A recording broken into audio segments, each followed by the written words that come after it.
தூத்துக்குடி மாவட்டம் ஸ்ரீவைகுண்டம் அருகே தொடர்ச்சியாக சட்டத்திற்கு விரோதமாக மணல் கொள்ளையில் ஈடுபட்டு வரும் நபர்களை கைது செய்யக் கோரி அப்பகுதி மக்கள் கோரிக்கை விடுத்துள்ளனர். வரதராஜபுரத்தில் 2000த்திற்கும் மேற்பட்ட குடும்பங்கள் வசித்து வருகின்றனர். இப்பகுதியில் உள்ள பொதுமக்கள் வரதராஜபுரம் ஆற்றை நம்பிதான் குடிநீர் தேவைக்கும் மற்றும் விவசாயம் செய்து வருகின்றனர்.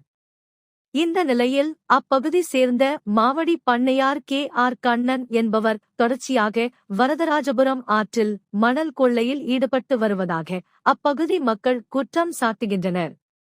மேலும் மணல் கடத்தப்படும் காணொளியும் வெளியாகி அப்பகுதி மக்களிடையில் பெரும் பரபரப்பை ஏற்படுத்தியது உள்ளது.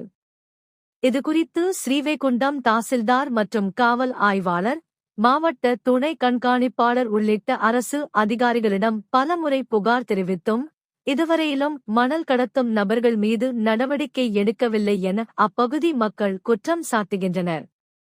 இதுகுறித்து மாவட்ட நிர்வாகம் உடனடியாக நடவடிக்கை எடுக்கப்படவில்லை என்றால் கிராம பொதுமக்கள் மற்றும் சமூக ஆர்வலர்கள் சார்பில் மிகப்பெரிய போராட்டம் நடைபெறும் என எச்சரிக்கையும் விடுத்துள்ளனர். வணக்கம். நான் சிவராமமங்கலம் வழக்கறிஞர் செல்வி.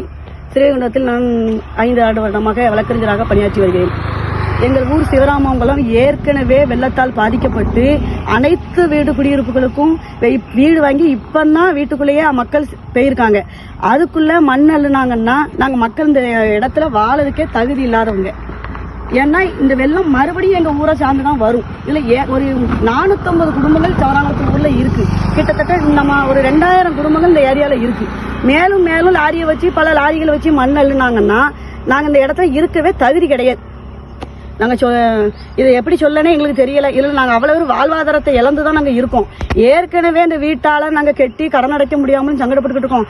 மறுபடியும் வெள்ளம் வந்து எங்க மக்கள் பகுதியில் உள்ள மக்களை பாதிக்கப்பட்டுச்சுன்னா அது எங்களுக்கு வந்து நாங்க இதுல வாழவே வேண்டாம். நாங்க ரேஷன் கார்டு எல்லாத்தையுமே நாங்க திருப்பி தந்துடுறோம்.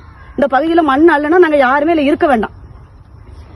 இங்க பாருங்க மக்களே, ரோட்டை பாருங்க, லாரி ஃபுல்லா மணல் அள்ளி போய் இங்க இருங்க. ஊருக்கு ஒரு சரியான வசதி இல்லை. ரோடை பாருங்க, 2 பக்கமும் ரோட்டை பாருங்க. அது சவராங்க ரோடு, அது ரோடு விட்டுருக்கு. இங்க ரோட்டை பாருங்க.